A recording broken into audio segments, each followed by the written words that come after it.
Welcome to the groundbreaking news program that delves into the heart of Mormonism, your weekly window into the unique intersections of news, history, and culture that resonate with the tapestry of Mormonism. So whether you're tuning in from the heart of Utah or joining us from around the world, your favorite news program starts now, where news meets insight and the stories of our faith unfold.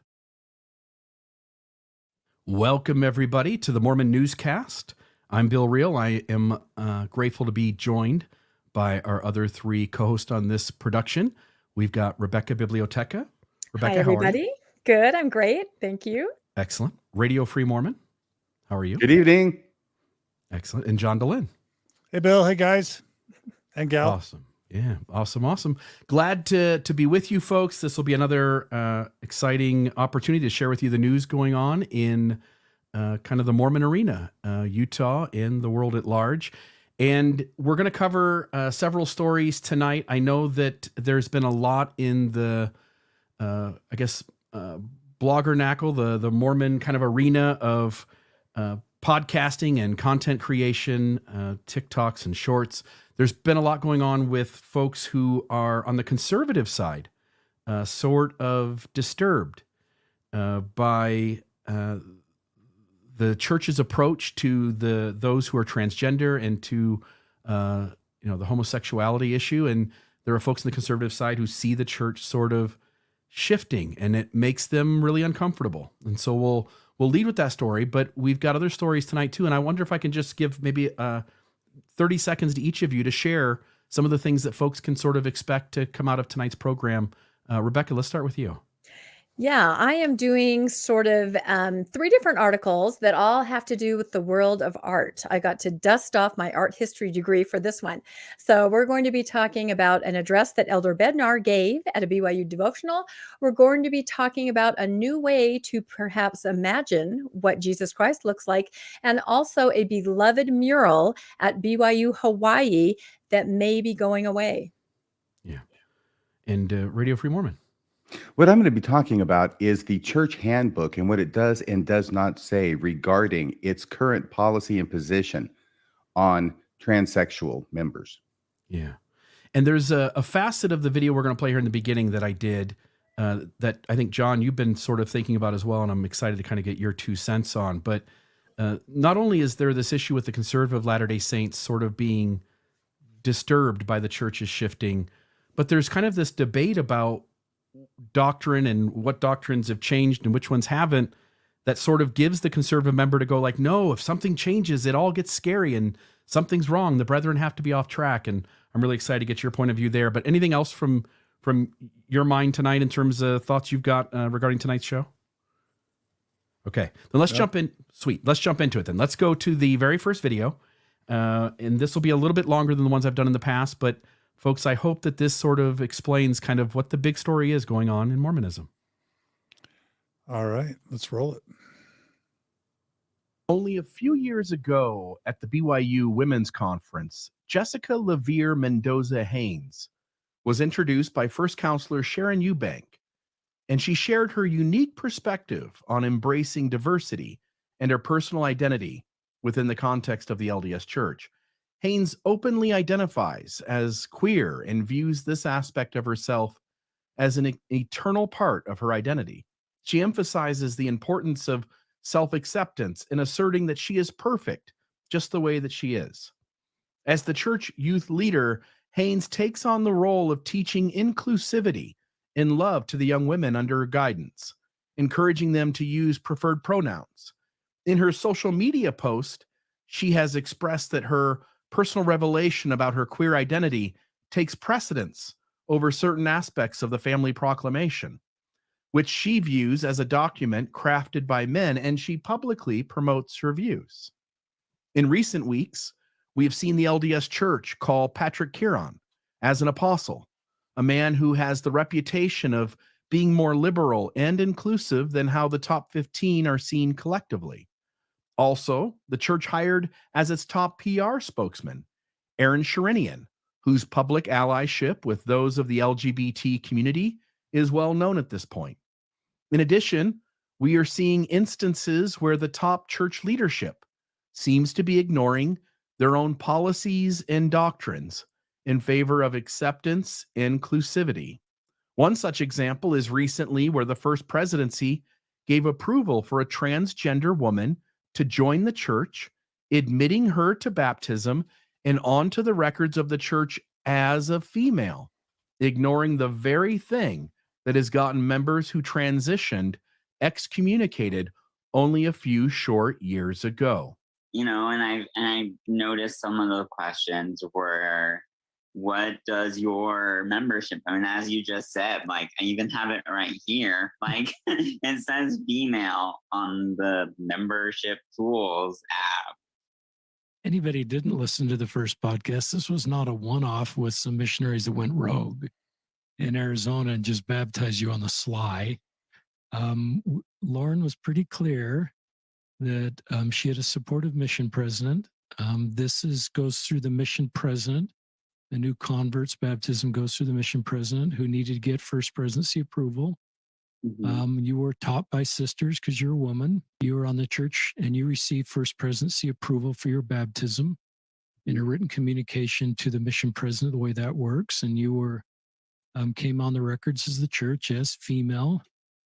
Going to Relief Society, the restrictions are you cannot attend the temple, and you're at peace with that. So if someone's wondering this was a rogue event by some whatever vocabulary we're going to use that's going to end badly, this is the First Presidency of the Church of Jesus Christ of Latter-day Saints with keys to authorize your baptism. And that is significant. And listeners, I recognize that if I understand the handbook correctly, if you go through a medical transition like Lauren has, that can put you sideways with church teachings. But you did that as before you joined the church. And so through the letter to the senior leaders of the church, I assume the First Presidency or whoever at the church handles these things, you were given the green light.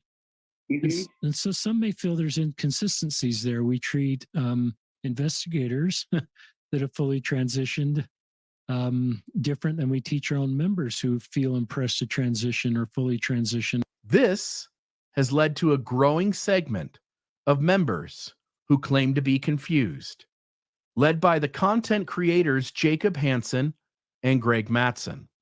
In a candid video, Hansen, a member of the LDS Church and producer of the podcast Thoughtful Faith, addresses what he perceives as significant disconnect between the teachings of the church's top leaders on gender and homosexuality and the real-world experiences unfolding within the faith community. Hansen sheds light on his motivation and mindset, emphasizing that his concerns stem from a genuine desire to reconcile apparent contradictions rather than engaging in activism against church leaders or experiencing a faith crisis as he struggles to catch up with what some, including me, see as real change happening in the church.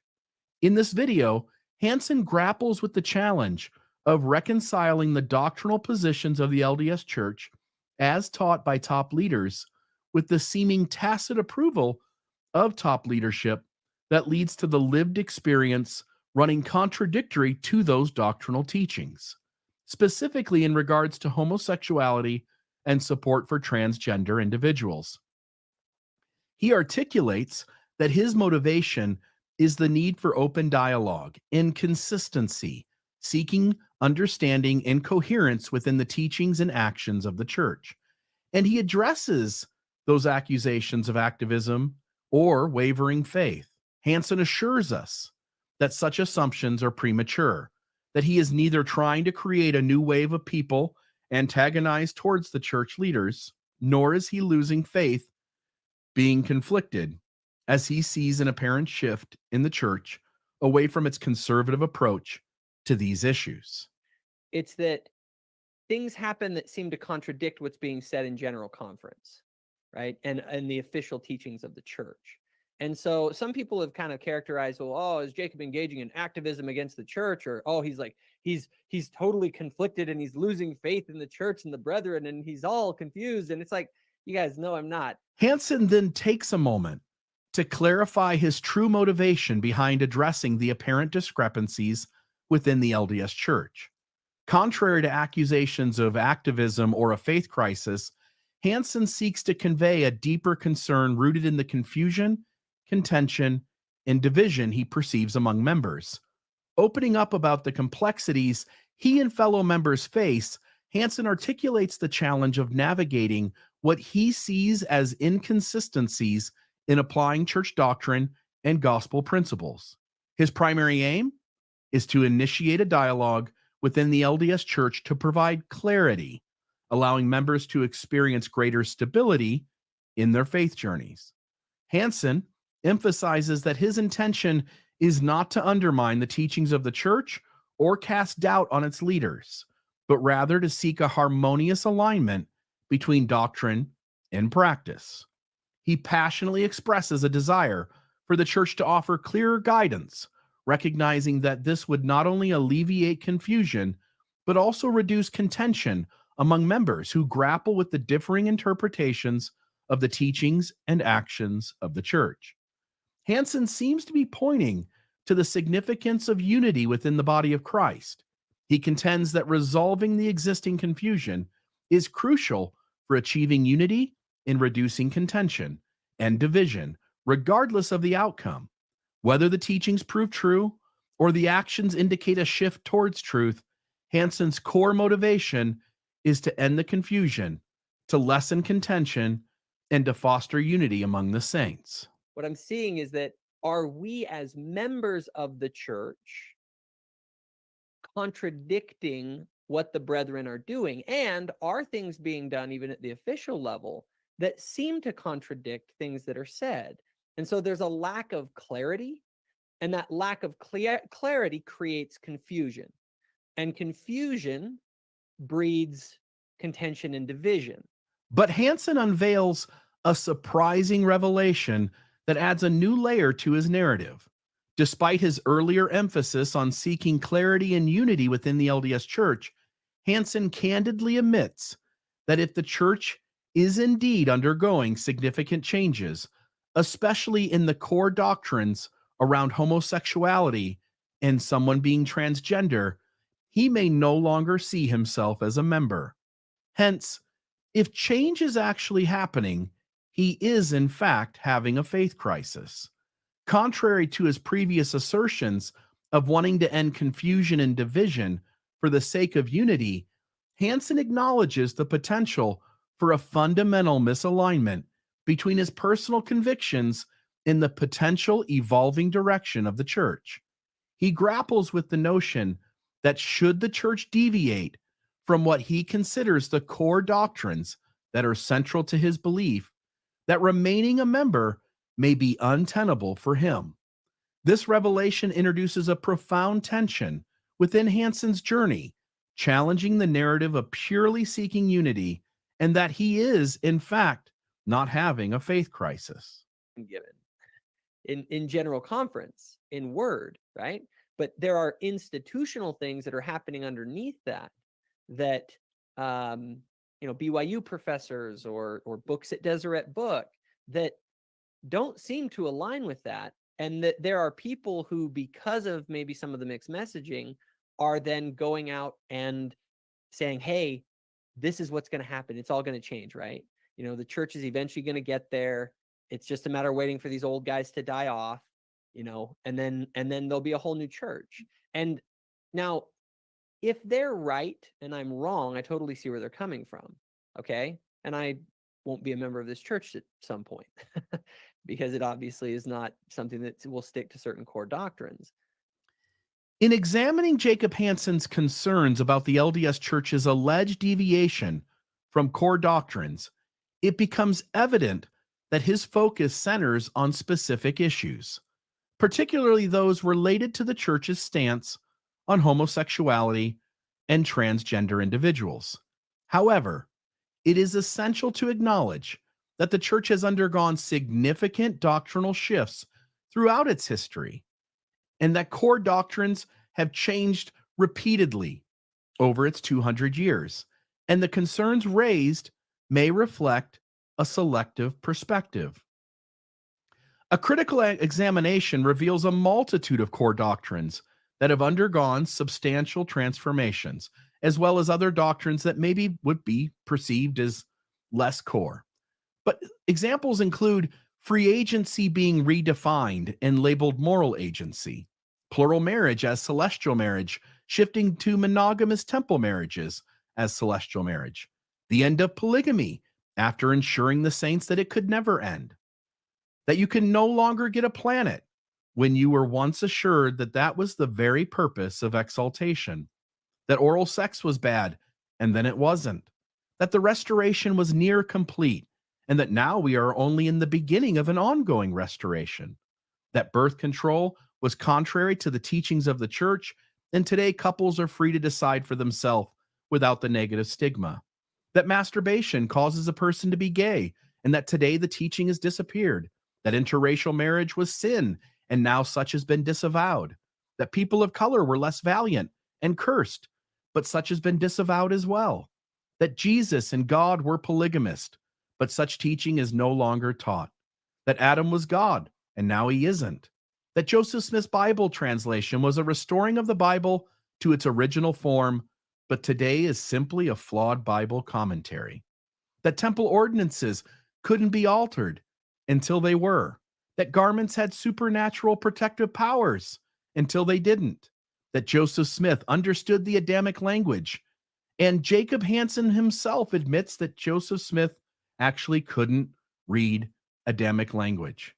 He didn't know it. That Cumorah was in New York is another example, and now we don't know. That God gave the November 2015 policy, and then 3.5 years later took it back.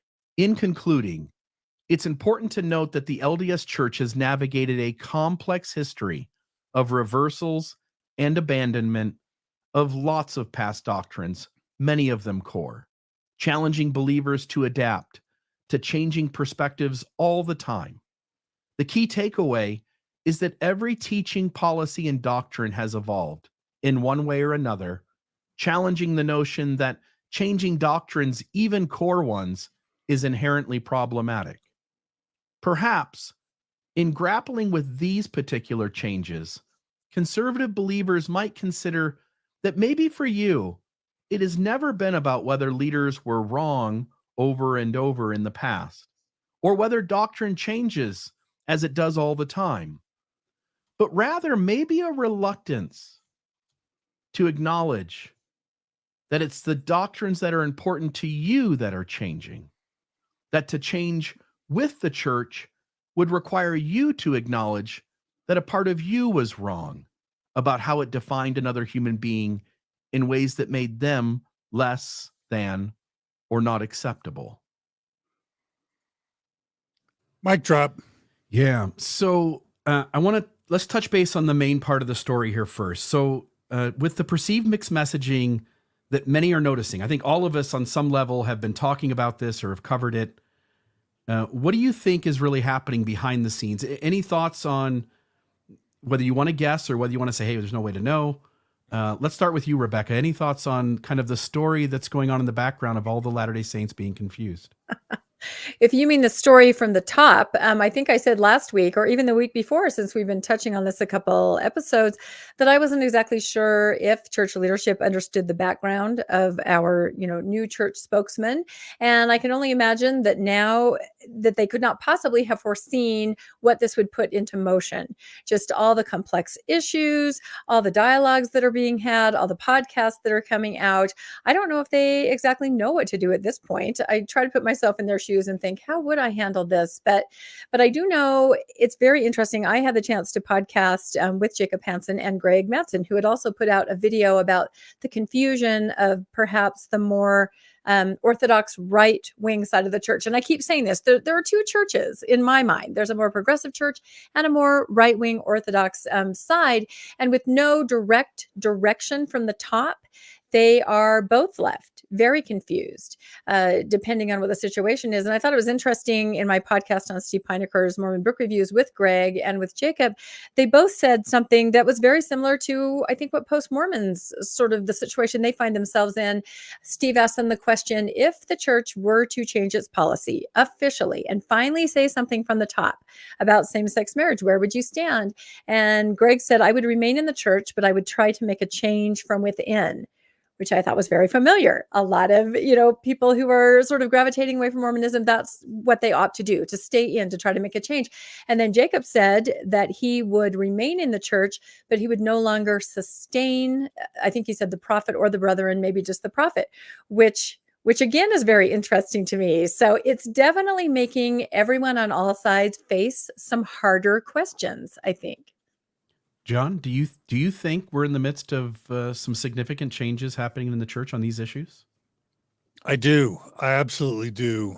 We referenced it previously, but just knowing that Charlie Bird and his husband Ryan are attending a ward in Utah County as a same-sex married couple, that they're taking the sacrament, that they're in LDS tools, that they have been assigned callings, and that the bishop and the stake president know.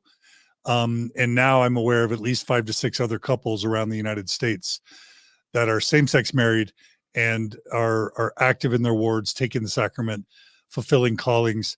I really do think we can say 2024 is a watershed year for the church, sort of crossing that precipice of not fully embracing its same-sex married couples, but 3/4 embracing its same-sex married couples.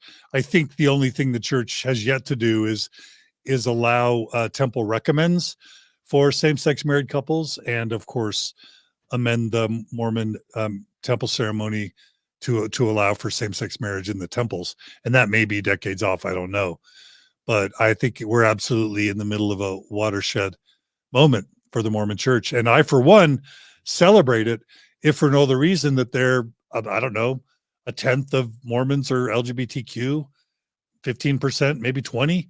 And so I want them to have as healthy and as positive of an experience as they can. Radio Free Mormon, your thoughts?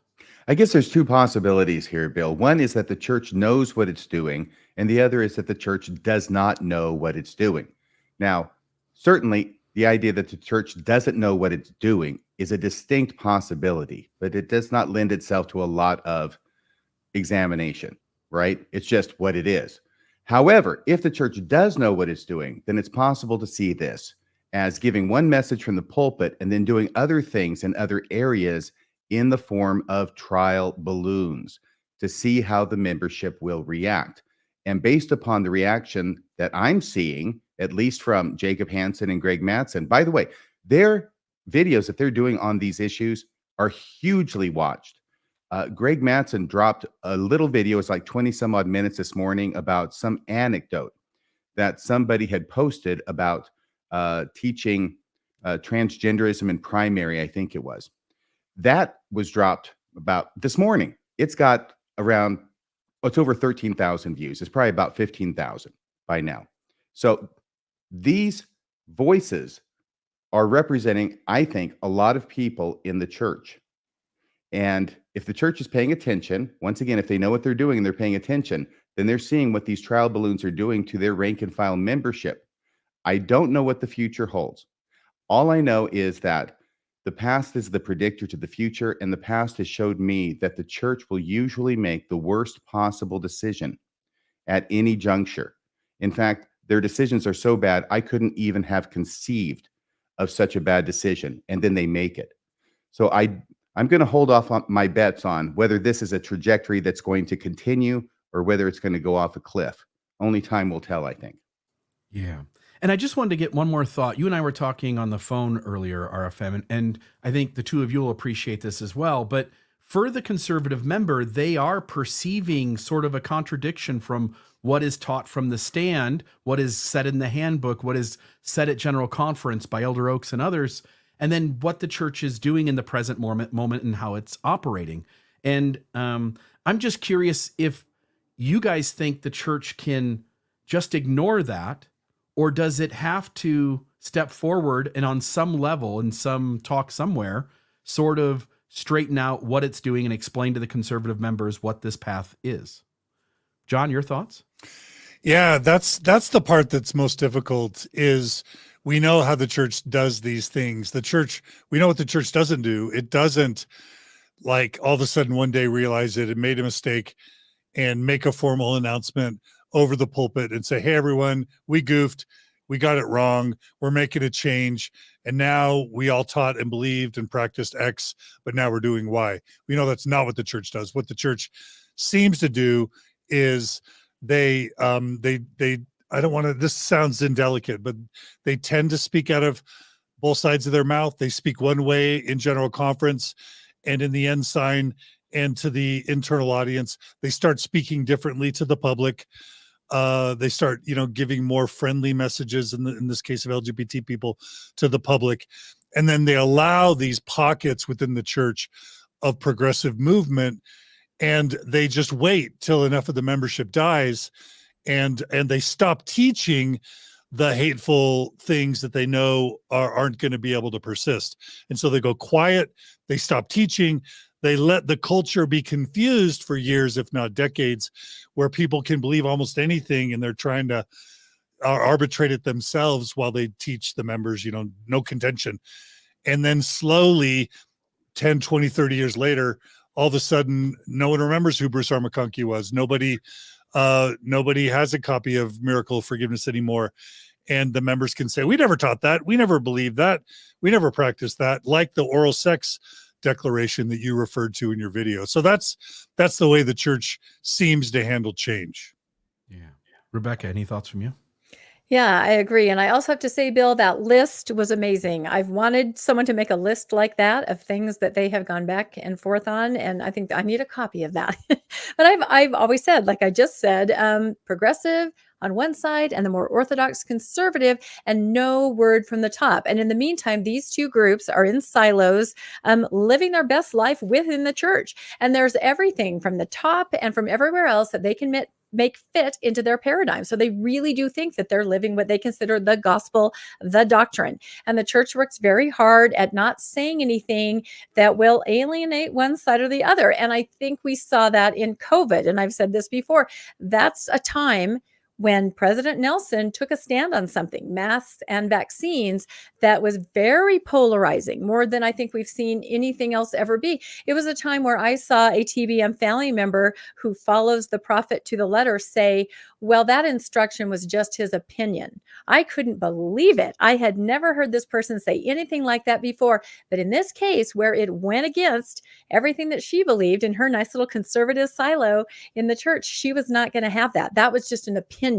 And she did not have to follow that. That was up to personal revelation, she said, which is, kind of the get out of jail free card. So yeah, I think it is very interesting, but we've seen the church do this over and over. I would even point to Tim Ballard. Look at the statement in Vice magazine. All they needed to do is come out and say, "Calm down, everybody. Yes, we made the statement." Never happened. It resulted in how many hours of podcasting as we all try to figure it out. They're not going to tell us exactly what John described. They're just going to let it happen organically.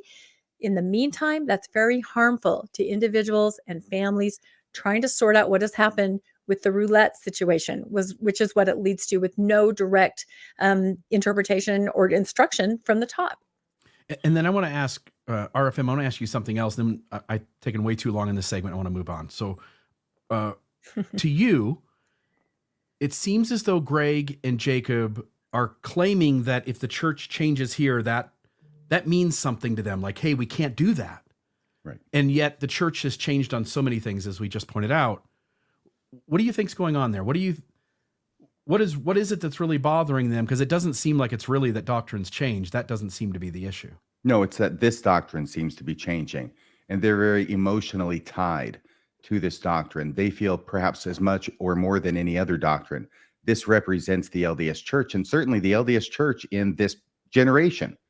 Its top leaders have made statement after statement after statement, and I'm looking at you, President Oaks, especially, about this doctrine.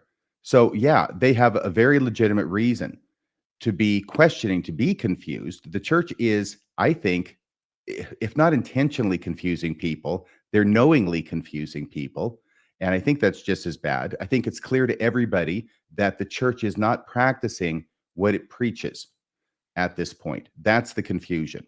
And I think that regardless of what Jacob may be saying about bringing the two together, he wants the church to practice what it preaches. He doesn't want the church to preach what it practices. Because if the church starts preaching what it practices, and that's the unity that comes about, then he's going to be a dot on the horizon. I think that we can safely say that the one thing that the leaders of the church are not acting like is people who receive direct revelation from God. Yeah. And I just want to note, and I pointed it out in the video, but I'll say it more clearly. Jacob Hansen denies that he's losing faith in the brethren, but self-admits that if the critics are right, that there is a shift in place, then he will be on the outside of the church because he will have lost faith in the brethren. Yeah. And Rebecca, Okay. I'm pretty sure that in your interview with Stephen Peiniger on Mormon Book Reviews, Greg said that if the church allowed same-sex marriage, he would not leave the church. Isn't Yeah, that? that's what I said. He would stay in, but he would try to work from the inside. Oh, Maybe yeah, he to did say affect some that. cha- which I thought mirrored exactly what you hear Postmos say, right? Either we're going to stay in, we're going to try, or we're going to get out of Dodge. So yeah, those So are he's the going to two. work on the inside against the leadership of the church that he sustains as prophets. How is that not activism in the church? Oh, that's the other thing, and I'll get to that here in a second. But Bill, when Jacob Hansen, and I love you, Jacob, as much as you love John, but when you say you're not encouraged, you're not being an activist, okay? Doing your podcast with thousands and thousands of people watching and proclaiming your disgruntlement with the leadership of the church could reasonably be seen as a form of activism. But when you cross over the line and step firmly into activist territory is when you have more than once on more than one podcast encourage the listeners of your podcast, if they share your confusion, and apparently thousands of people do, looking at the numbers, that they should go to their priesthood leader and share with the priesthood leader their feelings of confusion and ask what is up with this and try and get an answer to it. That is the very definition of activism, and that's what you're doing, regardless of your claim to not being an activist. Yeah. John, it looks like there's a couple of clips here attached to this one. Are there a couple things here that you wanted to go into? This is going to be my segment. Love it. Let's turn the time over to you, my friend. Okay, great. Well, Bill, that was amazing. It was not too long. It was not long enough, but I always love your videos, Bill, and the discussion. So thanks for that. Yeah, so I just wanted to kind of trail on that. I want to give a shout out. I think this is the second week in a row to Stephen Peiniger, and in this case, Rebecca Biblioteca, and the YouTube channel Mormon Book Reviews. It's plural, right, Rebecca? It is plural. He reviews many, many books. Yeah. So Rebecca, I think, was scrappy enough to invite Jacob Hansen and Greg Mattson on to a discussion with her and Stephen Peiniger. And I really enjoyed that discussion. And I was really jealous that I wasn't able to hold that discussion on Mormon Stories. Maybe someday, Jacob and Greg, I've invited them both to come on Mormon Stories if we're able to agree to some ground rules. We'll see if that happens. But I love this discussion. I pulled out 3 clips from the discussion that really do start touching on some of the questions you were asking there towards the end, Bill. So what I'll do is I'll just play these 3 clips, and we'll discuss between each clip, if that sounds right. All right, so let's go ahead and go to the first clip. So, you know, that episode of the Jim Bennett and you still gets watched to this day. You still get comments even today on the video. And it really showed this divide in your tradition. Both you and Jim you could say, are Mormon apologists, defenders of the church, but yet the gap between you guys is substantial. And there was a lot of contention in that interview. Probably, I say, the most explosive podcast in the Mormon world in the past year was the two of you. And I had TBMs going, and said, I've never seen anything like this before. And what it did, it kind of exposed this underlying thing going on, that there is this tension in the church that's happening amongst the people. And so, and this is what happens when mixed signals are sent out. Right, Jacob? Mm-hmm. And I think that, like with Jim and I do think that he and I represent kind of different, the divide in the church is very clearly there. And I want to resolve that, right? Like I don't want that division to be in the church. And I think that the more clarity that we get, the better. Now, I think that the clarity has been given in general conference, in word, right? But there are institutional things that are happening underneath that BYU professors or books at Deseret Book that don't seem to align with that. And that there are people who, because of maybe some of the mixed messaging, are then going out and saying, hey, this is what's going to happen. It's all going to change, right? The church is eventually going to get there. It's just a matter of waiting for these old guys to die off, and then there'll be a whole new church. And now, if they're right and I'm wrong, I totally see where they're coming from.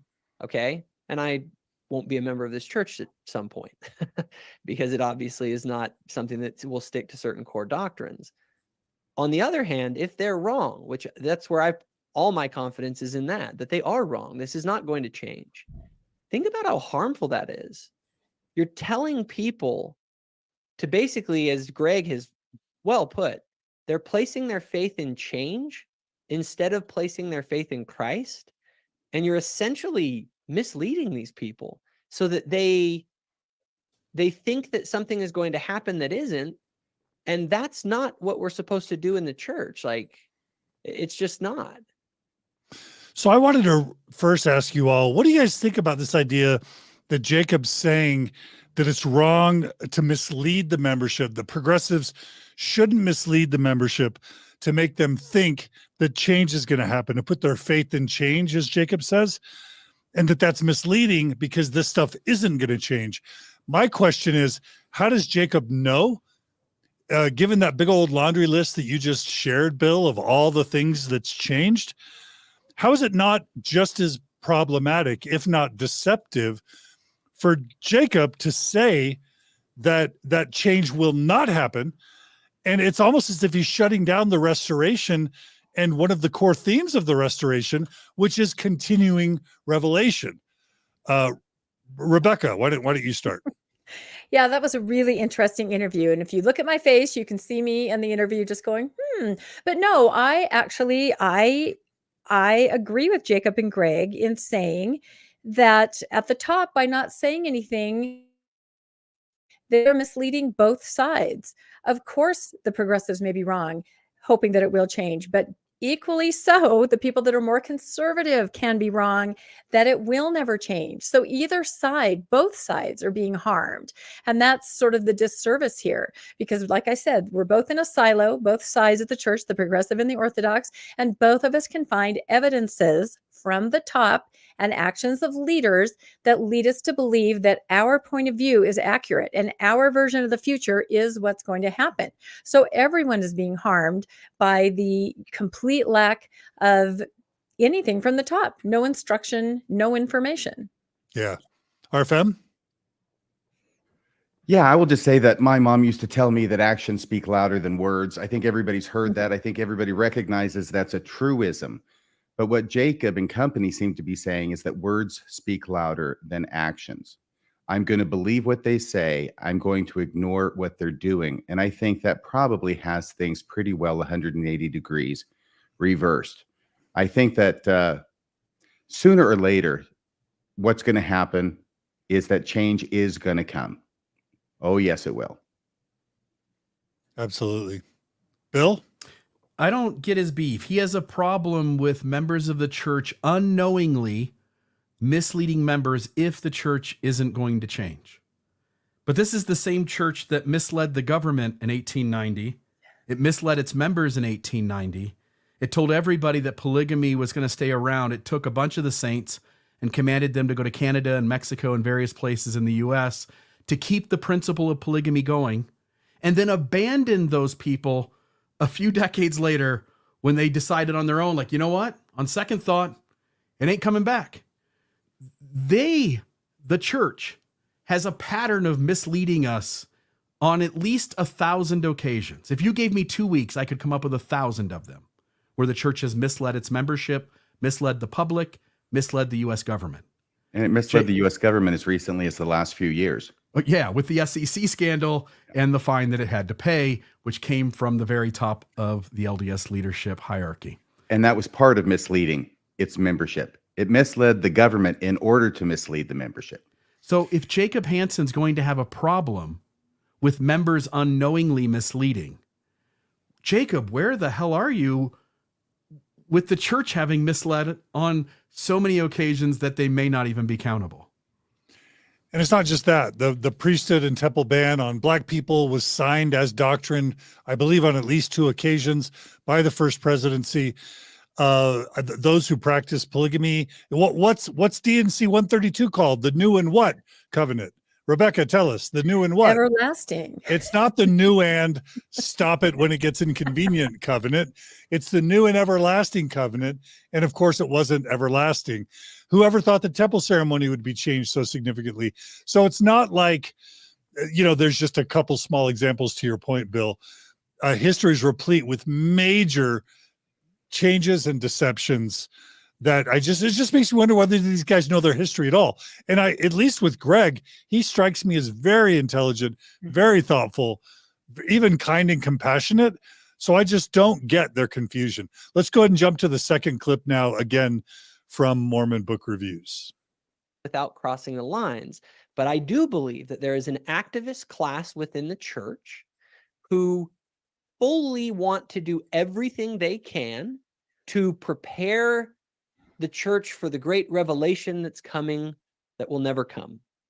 Okay, they are, and that activist class, any bit of wiggle room that the brethren give them, if you say, you need to listen, learn, and love our, LGBTQ brothers and sisters, you'll have someone like Richard Ostler who will create an entire podcast based on that, where he goes out and says to men that they are actually women. And so that is where you're going obviously too far. You have crossed over that line. So my video is not meant to be an attack on the brethren.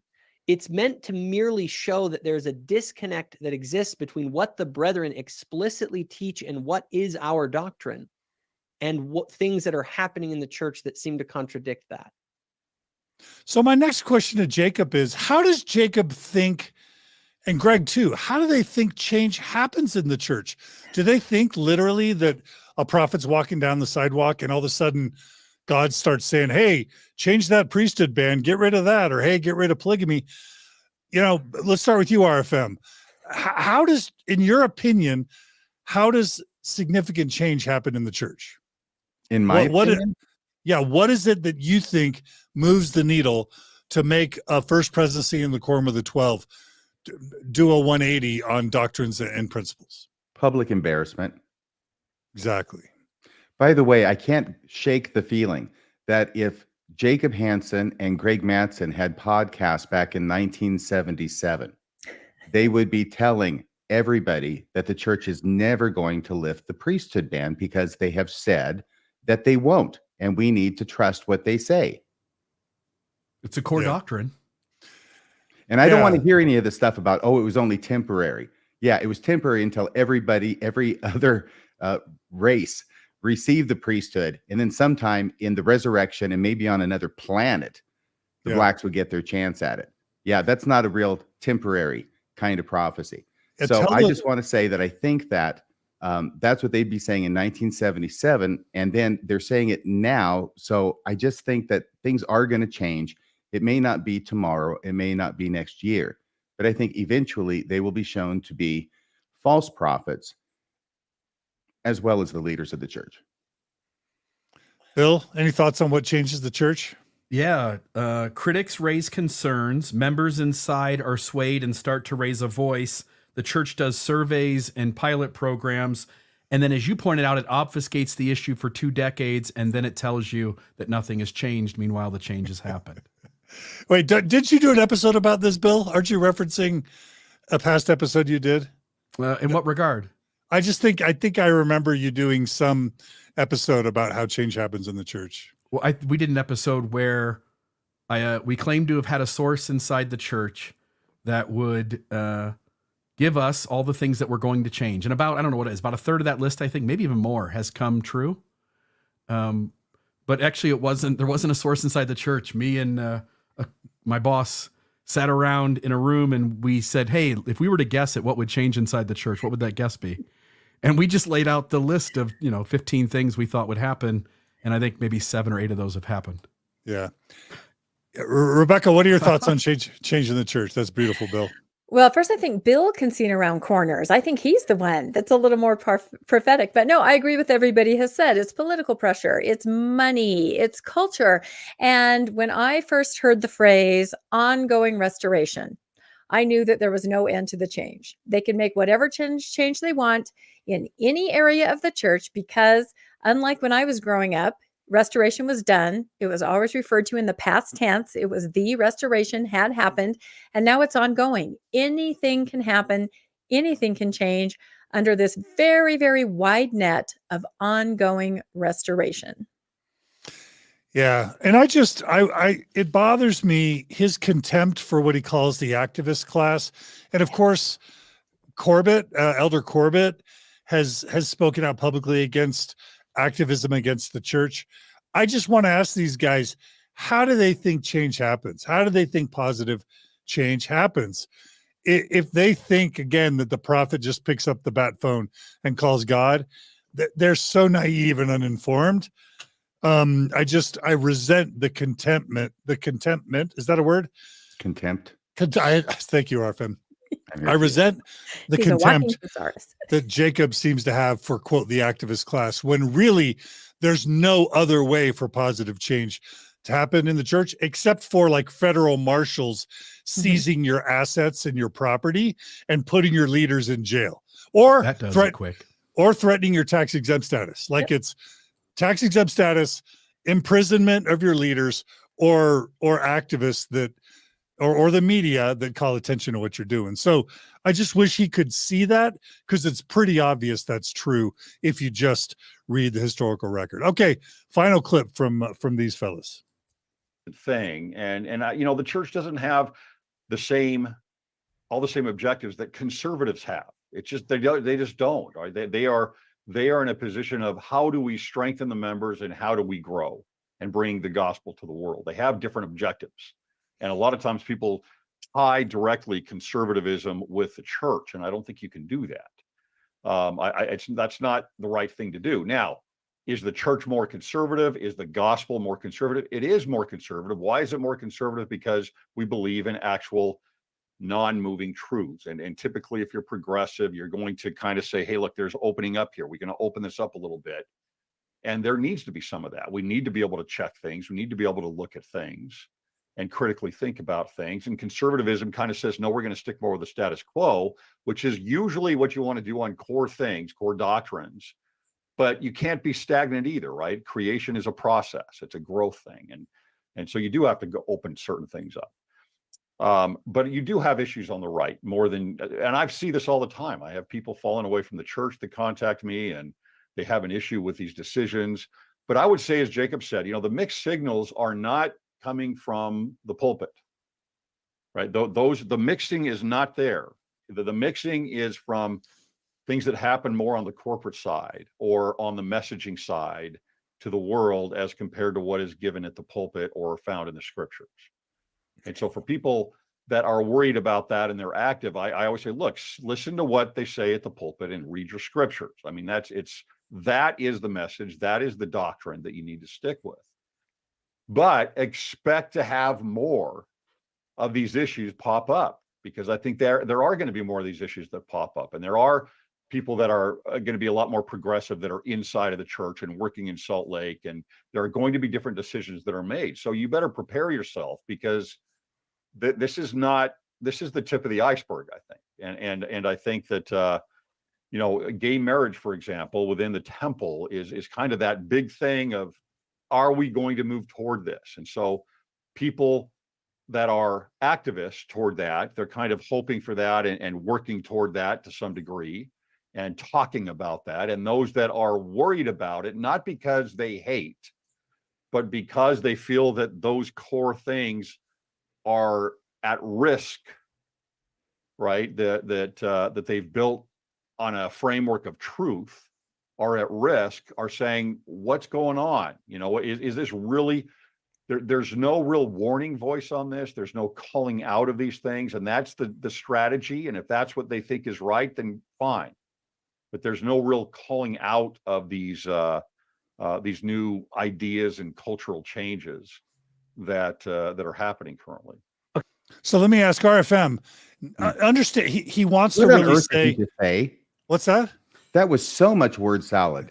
I felt like I was at the buffet at the Royal Fork. Let me clarify. Let me distill it to one question for you, RFM. Okay. One of the things he wants to do is say there's a difference between what's said at the pulpit and what like BYU professors and the corporate PR people and Deseret Book.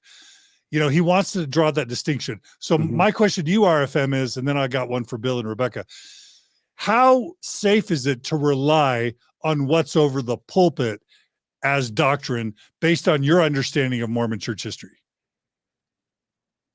Well, I think that, once again, actions speak louder than words. Was it, who was it? Was it Neville Chamberlain, who came back from his meeting with Hitler with a piece of paper saying he secured peace? Peace in our in time. his time? Yeah. Right? This is exactly the same thing. I'm not saying these guys are Hitler. I'm not saying anybody's Hitler, okay? I'm not going there. I'm just saying that there are noted historic precedents for taking people at their word when actually you can see anybody with brains can see what they're doing and what they're going to do. And indeed, that's what happened. And when you take them at their words, what you do is you leave yourself open to their actions. Thank you, RFM. And for anyone on the panel, is it safe for a member to rely on things said at the pulpit and general conference for that to be doctrine? I mean, it's an obvious question, but I just want someone to answer it. You should ask Ronald Pullman from 1984. What happened? Tell us that story. When he gave a talk in 1984, it was a beautiful talk that was loved by folks. But when the VCR tapes came out and they replayed General Conference, everybody went, that's not the way I remember it. And then come to find out, the church had him re-record his conference talk. Nobody's in the building. They added cough tracks and stuff to the background so it would sound like the original. But he had to give the talk over again, but give it completely different.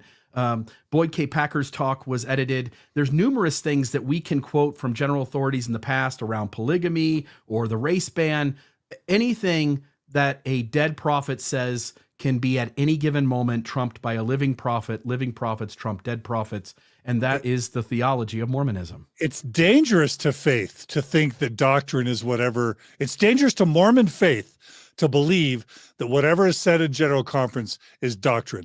And the best example of that is the Journal Discourses that literally editors of church curriculum are forbidden now in 2024 from using for church curriculum because the Journal of Discourses has been condemned as not a good source for church doctrine. And pretty much everything there comes from what was said over the pulpit. Rebecca, let's get you in on this. Yeah, it was interesting in that interview because both of them kept saying core doctrines, hard line of doctrine, and they all seemed to think that came from the pulpit. And I didn't have the chance to ask it because it was Steve's show and I wasn't going to butt in, but I felt like saying, when has it not changed or has there not been something different about it? So in their words, the scriptures are what you need to pay attention to. That's where the doctrine is. Well, the scriptures change all the time and are reinterpreted all the time. The words of the living prophet are what they're trying to say are doctrine. And this is what the church says too. Scriptures, words of the living prophets, as we just talked about, those change constantly and are constantly disavowed. In fact, we were just told, like classic cars and vintage comic books, throw out those words when there's a new prophet, right? The other thing that I don't think people realize is considered part of the doctrine is the handbook. The handbook changes constantly. I always tell people, take a look at this document. This is your doctrine right here. This is where they're telling you what's happening. And some of the things that both Jacob and Greg had problems with that have happened recently with the LGBTQ community, it's fully in the handbook that what happened was perfectly fine. If you're not aware of what's in the handbook, you are not aware of your doctrine, and you're not aware, then it can really change. It's electronic, you can just type something in. So yeah, they both seem to cling to this, what I consider sort of an imaginary, just set in stone doctrine, which there are so many different examples, as you all have rehearsed, but that's not the case at all. Bill, you had a point to make. Yeah, just to add to what Rebecca just said, Greg said non-movable truths. Yeah. Greg and Jacob, I want you two to get together. I want you to make a list of what you think are the 10 most non-movable truths in Mormonism, and I guarantee we could prove that half that list at a minimum has changed. Yeah. And I would add that this is why the words of the prophets are written on the subway walls. And we know what's going to happen. We know that Greg and Jacob have got to be praying every night that no general authority 70 says something that's consonant with the actions, because then they're going to be in trouble. But we all know the game. We all know the dance, don't we? Then they'll say, oh, that's just a member of the 70. It's not an apostle.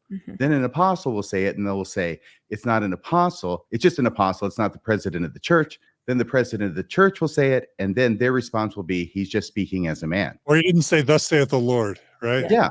There's ways around every prophetic utterance, no matter who says it. Or if it was a prophet who said, thus saith the Lord over the pulpit, then it's like, well, he's dead now. Follow the modern prophet.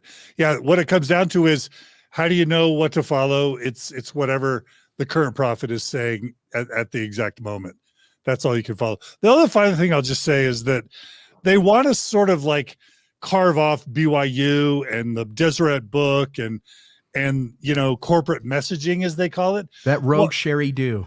Yeah, but all of these departments, whether it's BYU, Deseret book, correlation, the church media, they're all supervised by prophets, by members of the first presidency of the Quorum of the 12. There's a correlation committee that literally is in charge of correlating all this stuff, and that's supervised by a prophet or an apostle. And so at some point, this focus on corporate, PR, Deseret book, BYU professor stuff, it's just they're just avoiding the responsibility. And that's all I got. That's all I got for today. Thanks. You guys were great in that panel. I appreciate very much, John, what you brought to the table there. Radio Free Mormon, I'd like to turn some time over to you. You've got a little more on this story of the transgender woman and her joining the church, and some of your thoughts on kind of what goes on in the background with the church, including the handbook. Right. So if we got some slides here, I'm going to skip through the first few. That was an article I was going to talk about. It's not really very important in context of what we're talking about tonight. It's about why can't Latter-day Saint girls pass the sacrament. It's an old saw that keeps getting repeated, and probably rightfully so. It's good to keep it on the front burner. I think you can advance your own slides now. Go ahead and try. Are you kidding me? Yeah, oh my gosh. try it right now. Power. There you go. So there's that. I'm just skipping through this. Okay. Now, here's the thing that led me to, and that's what I want to focus on tonight. The recent first presidency approval for baptism of a transsexual woman, which I didn't know about until I think it was Greg Madsen's show that I was watching, and he talked about it. So what I found is that on the church's website, they have an article. It would have been a pamphlet in my day, right? But this is a pamphlet of sorts on the church website. It's called Transgender, Understanding Yourself. And it puts Church Handbook 38, that's chapter 38, in layperson's terms. And chapter 38 deals with transgender issues. So here's how it looks on the church website. Transgender, Understanding Yourself. There are a number of questions here, and you can click on any question, and you can get the official church answer, which is derived, of course, from the church handbook. So this is completely correlated material. I'm going to go through a few of these and talk about some of the answers that are given. What does transgender mean? Some people experience feelings of incongruence between their biological sex and their gender identity.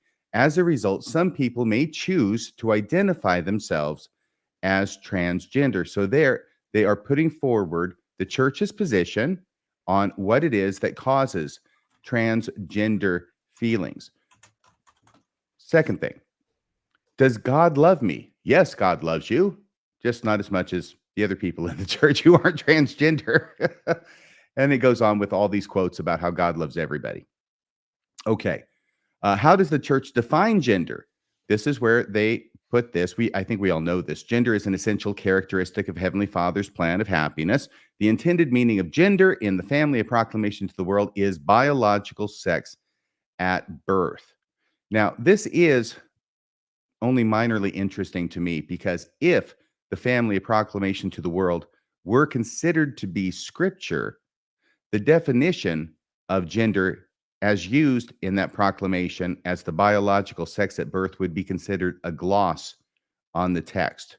It's not something that is in the text itself, and it's not obviously derived from the text. It is an interpretation that was put back upon the text at a later date, and I believe it was done by President Oakes.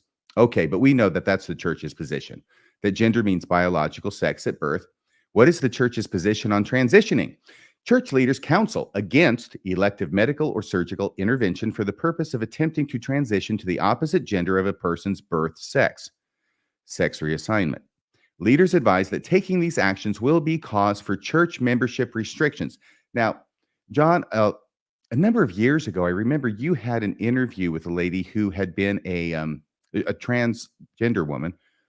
She had been working for the church's architecture department. Do you Yes, remember this that? was Lori Lee Hall, and Lori Lee Hall designed, I don't know, 30 of the church's temples as the chief architect. Late in her career, assigned male at birth, transitioned to presenting as female. And what was your question? What happened to her? She was excommunicated, and she did not even have any surgeries, if I remember correctly. It was simply just a change in how she presented.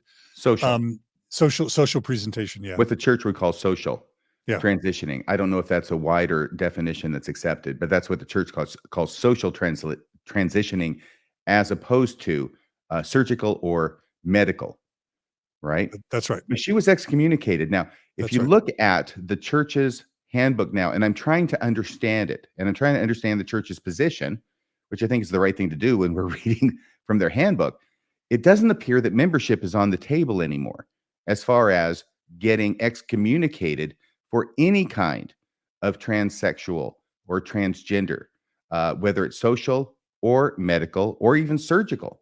What it deals with is not having your membership revoked, but it has membership restrictions. There are certain things you cannot do, and those generally have to do specifically with priesthood, receiving, and going to the temple. Those are the things that are written in stone. Other things are going to be left to local leaders as they talk to a general authority, a 70. So if we can continue with those, because I thought that's what happened, but I wanted to ask you that. Yeah, that's right. So what is the church's position? And I think we already read that. Leaders advise that taking these actions will be cause for church membership, not withdrawal, but restrictions. What is the church's position? Oh, I'm sorry. This is actually, I keep the title the same because this is rather a long answer, and I wanted to put all these paragraphs under the same question. So this is the continuation of the answer to what is the church's position on transitioning. That's why it has the same title up there. Leaders also counsel against social transitioning. A social transition includes changing dress or grooming, or changing a name or pronouns to present oneself as other than his or her birth sex. Leaders advise that those who socially transition will experience some church membership restrictions for the duration of this transition, which I take to mean as long as they're wearing clothes that are different from the gender of their birth, right? Okay. So they will have, even socially transitioning people will have church membership restrictions. Going on, restrictions include, now we get to the restrictions and what they are. Restrictions include, but are not limited to, receiving or exercising the priesthood, receiving or using a temple recommend, and receiving some church callings. Although some privileges of church membership are restricted, other church participation is welcomed. They didn't actually put like paying tithing there, but it's kind of between the lines. So this sort of answers a question that I had, which is, I get the fact that if a person is joining the church, then we can talk about whether they can have priesthood or go to the temple. But what happens when a person has already received the priesthood, has already gone to the temple, has a temple recommend, and then transition? I think they actually answer that here, because what they say is restrictions include receiving or exercising the priesthood, which contemplates a person who's already received the priesthood before they transition, and receiving or using a temple recommend, which contemplates a person who transitions after receiving a temple recommend. So apparently, The priesthood is not going to be taken away. They just can't exercise it. And their temple blessings are not going to be taken away. They just can't go to the temple anymore. That's what I'm taking from that. The article goes on. Transgender individuals who do not pursue medical, surgical, or social transition, in other words, if you're just trans in your heart, but you don't do anything outwardly to manifest that, or social transition to the opposite gender and are worthy, may receive, you get everything, church callings, temple recommends, and temple ordinances. So for trans people who don't show that outwardly, you can have all the blessings that the church has to offer. It's sort of like a don't ask, don't tell kind of situation. It's sort of like I thought it used to be for gay or lesbian members of the church, right? Don't ask, don't tell, and you'll be fine. But now we're finding out, like you just had this interview, John, on your channel, where that's not the rule anymore, because the exception proves the rule, and the exceptions are out there. By the way, exception proving the rule, right? The old expression. It doesn't mean that an exception proves the rule is true, because that would be nuts. An exception proves or tests the rule. It's the old use of the word prove. In other words, the exception tests whether this really is a rule. And a rule is a rule only if it is universally applied. So I think that rule is starting to be tested by these other individuals who are married as a gay couple, who are members of the church, who take the sacrament, who have callings in the church. Yeah, it's kind of confusing out there, isn't it? Yeah. Absolutely. So let's go on with this next part of the slide. Well, it's either confusing or the church has told its stake presidents and bishops through leader training to stop excommunicating same-sex married couples, which my understanding is it has done that. And it has been told to stop the witch hunts of hunting down same-sex married couples and excommunicating them. Well, that would make sense, but it'd be nice if they let, like Greg and Jacob know about it. Yeah. Because it's confusing, right? Yeah, because it's all backroom deals. It'd be nice if there's a general conference address letting all the membership know. Yeah, let us in on it, will you guys? Okay, quit doing everything in secret, because we're getting confused out here. And your faithful members are starting to leave the church. By the way, the one thing I did understand from what Greg Mattson said, even though it was word salad, was at the beginning of that clip you played, John. He has talked with and gotten calls from members who left the church because of this. They're already leaving the church because of this. All right. Continue with the slide. Yeah, that's where, as long as this is the don't ask, don't tell part. And the next part, oh, that's right, I can do it. If a member decides to change his or her preferred name or pronouns, remember, the leaders of the church advise against that. We heard that or read that earlier. They advise against it, but if a member does it anyway and goes against prophetic counsel, there will be repercussions. Or will there? It says the name preference may be noted in the preferred name field on the membership record. The person may be addressed by the preferred name in the ward. Okay. I'm not sure what that's saying, but it sounds like they're saying the church leaders are advising against it, but it's okay if it happens anyway. And maybe if I read this closer, it says if a member decides to change his or her preferred name or pronouns of address, the name preference, it doesn't say pronouns, but the name preference may be noted in the preferred name field. But if it's from a male to a female name, the pronouns would naturally follow, right? So once again, even in the church's handbook of instructions, I'm seeing flip-flops, because it used to be that if a church leader advises against something, that was the end of the discussion. It's not, oh, we advise against it, but you can do it anyway. What is the church's position on transitioning? Finally, the last part in it, this cracked me up. The church does not take a position on the causes of people identifying themselves as transgender. It'd be nice to have a prophet. It'd be really good to have a prophet who had a direct pipeline to God and could answer questions for us. But they don't take a position on it. But I thought that's really strange, because at the very beginning of this, I thought they already did take a position on the cause of people identifying themselves as transgender. And below that, that line of asterisks, I copied and pasted what I had on previous slide. Some people, this is from the same brochure, Some people experience feelings of incongruence between their biological sex and their gender identity. As a result, some people may choose to identify themselves as transgender. So I think that they already said that they do take a position on the causes of people identifying themselves as transgender. That's why it struck me as strange that they said they don't take a position after they already had. Once again, this waffling. It is very, very confusing. I've got to agree with you on that, Greg and Jacob, excuse me. Now, do I belong as a member of the church? Yes. It's almost desperate. They should have put an exclamation point there. Church members need you and want you. If you identify yourself as transgender, we know you face complex challenges. You and your family and friends are just as deserving of Christ-like love as any of God's children and should be treated with sensitivity, kindness, and compassion. But you're not getting the priesthood RFL. And stay the hell out of our temples. Hold on. What? These are the same guys who excommunicated just a few short years ago and did not extend any of that kind of love to any of the transgender members, any people who entered a homosexual marriage, anybody who had doubts or questions. I mean, these are the guys that hack you off at the knees without a smile, you know, and now they're, no, you belong and we should all be nice and treat you good. And yet nothing has changed. No, and they end up in other places.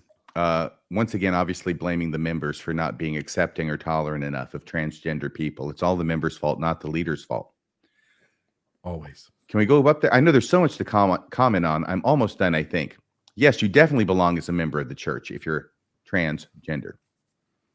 How can I participate in the church? All are welcome to attend sacrament meeting, attend other Sunday meetings, and social events of the Church of Jesus Christ of Latter-day Saints. Some circumstances vary greatly from ward to ward and from person to person. Bishops and stake presidents counsel with area presidencies. Now, I put the word must in parentheses there because I looked up the handbook and it makes it very clear that that is a must. When it comes to other things that are happening in wards, other than priesthood and temple, right? The other ramifications, bishops and stake presidents have been given the burden of making those decisions with the caveat that they must counsel with their area presidencies before they make any decisions, which makes me wonder, are the area presidencies, are they shooting from the hip, or is there another document that we don't know about that area presidencies have access to in order to answer the questions from bishops and stake presidents with uniformity? So once again, it says, some circumstances vary greatly from ward to ward and from person to person. Bishops and stake presidents must counsel with area presidencies to determine how to address individual situations sensitively, such as the use of restrooms and attendance at various meetings and activities. Well, they just said, all are welcome to attend sacrament meeting and other Sunday meetings. But now down here, they're saying that there may be variations such as the use of restrooms and attendance at various meetings and activities. Yeah, they do seem to be speaking out of both sides of their mouth, don't they, John? Sorry. Yeah, can I just say that this is troubling, because what's really going on here is there are parts of the church, let's just say southern Utah, northern Utah, Utah County, where if you allowed, pronouns to be used, if you were welcoming to a transgender person, gave them callings, treated them super well, these people won't even, get, and I'm not saying vaccines are right or wrong, but even if the prophet's saying get a vaccine, they won't get it. Even if, even if they're told to wear masks, they won't wear them, and they're not going to be okay with the embracing and accepting and callings and sacrament for LGBTQ people. But then there's other places like Berkeley, California, like Cambridge, Massachusetts, like Brooklyn, like Manhattan in New York, where it's the opposite, where the members are so progressive that if you didn't provide love and support and accommodation to LGBTQ people, there'd be a member riot. And so this text, what they're basically saying, the words they use is circumstances vary greatly from ward to ward. Bishops and stake presidents should counsel with their area presidencies. What they're doing is they're avoiding the hard decision of making a policy that's uniform to the entire church, and they're leaving the enforcement of these policies up to local leaders to avoid riots and to avoid mayhem. And I just find that to be particularly non-courageous, because it should be the same for everyone. There shouldn't be exceptions to the rule. It shouldn't be that if you're wealthy and you were once BYU's mascot and you've got friends in high places and the church is embarrassed about, the potential ramifications of it becoming public after your Deseret book contract and your well-known podcast, that you're in a same-sex marriage, you're left alone, but another person in another circumstance is going to be excommunicated on the spot. It shouldn't be that way. The church should step up, be courageous, make a uniform policy that applies to everyone, not fall back on local leaders, and situations may vary. And so, check with your local leaders. That's how I feel. It doesn't exactly qualify for an entry in John F. Kennedy's Profiles in Leadership, or is it Profiles in Courage, whatever it is. Profiles in Courage, yeah. This is not leadership. Yeah. Why do we even call them leaders? They're not leaders. They don't lead. They lead from behind, and they use their stake presidents and bishops as cannon fodder for their lack of ability to make a decision. Anything more with the slides? Can I put them up there? Oh yeah, after that, most church participation and some priesthood ordinances are gender neutral. Examples include being baptized and confirmed, partaking of the sacrament, and receiving priesthood blessings. Now, they say gender neutral. I think what they really mean is anybody, male or female, can receive these ordinances, right? However, priesthood ordination, which is not gender neutral in the LDS Church, and temple ordinances are administered according to birth sex. Okay. Oh, I keep forgetting. I can advance the slide. If I have already transitioned, am I welcome at church? All of Heavenly Father's children are welcome at church. Unless you've gotten a no contact order that prevents you from going on church property, I guess. How you doing, Meetcha? Hope you're watching. If you have chosen to transition, you may still be eligible for baptism and are welcome at church meetings. All right. Now they're going to divide transitioned before baptism into two categories. All right. If you have socially transitioned, you can be baptized. But if you've been medically or surgically transitioned, then you have to get special approval. By the way, back here it says, see transgender individuals 38.6.23 in persons who identify as transgender. I thought I would do that. So now I've gone to that place in the handbook. This is no longer the article. So persons who identify as transgender, a transgender person may be baptized and confirmed if he or she is not pursuing elective medical or surgical intervention to attempt to transition to the opposite of his or her biological sex at birth, sex-free assignment. So what they're saying is, if you are social transitioning only, you are eligible to be baptized into the church. But if you have surgically or medically transitioned, then you're on a different track. Or if you're in the process of doing that, right? Okay, thank you. Yeah. Because it's not something that happens overnight. You're right. Yeah. So the next slide is, make sure I got this.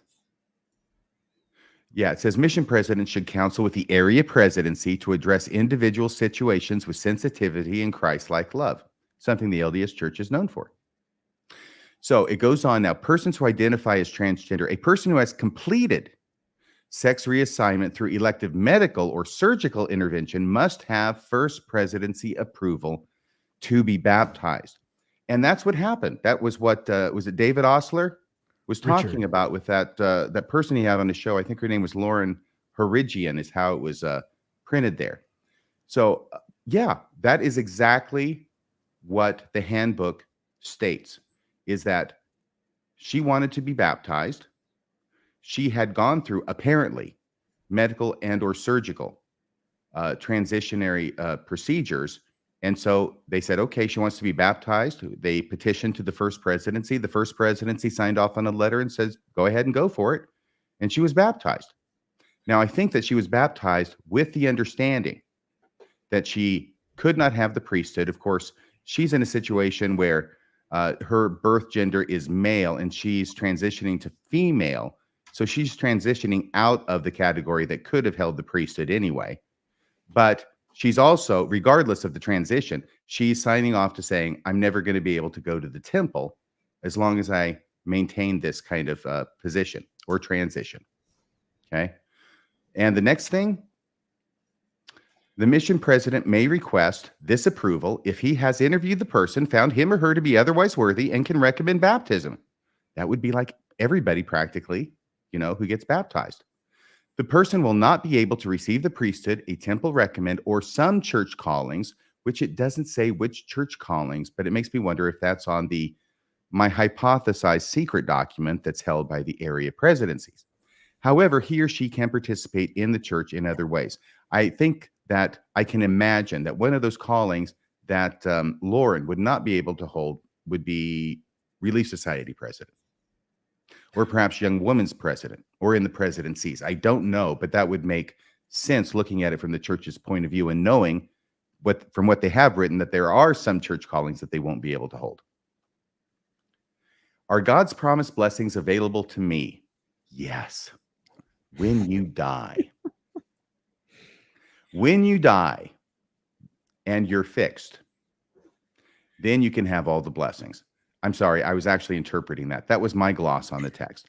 Faithful members whose circumstances do not allow them to receive the blessings of eternal marriage, like you trans people that we're talking about here, and parenthood in this life, will receive all promised blessings in the eternities, provided they keep the covenants they have made with God. So you keep your baptismal covenants. You're not going to be able to get to the temple. You're not going to get the priesthood. You're not going to get to receive the things that the church teaches are necessary for exaltation.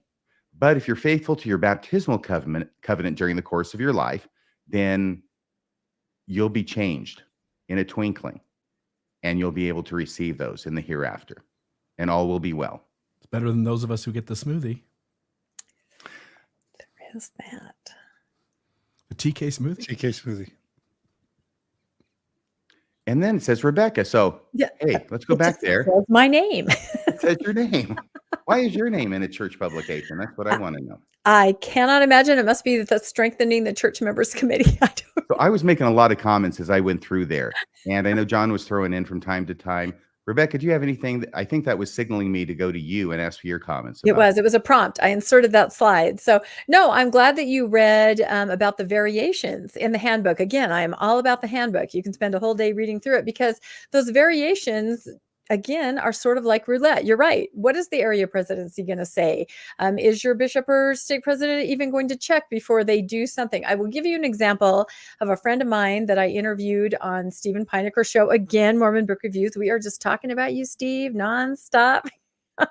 Anyway, her name was Catherine, and she's a transgender woman, and she is a faithful Latter-day Saint to the point where President Oaks is her favorite apostle.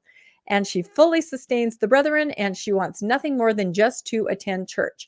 So she goes through all the proper channels, all the proper leadership, and she has had so many mixed messages and mixed signals and things that have happened to her that it was one of the most painful interviews I have ever had to do to hear what Catherine has gone through. And she sort of felt called to go around to different wards in North Salt Lake County and bear her testimony. She called it a transmission.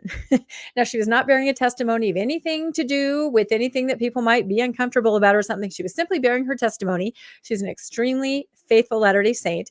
And at the end, she would say, thank you, everyone. I'm Catherine, and I'm a transgender woman.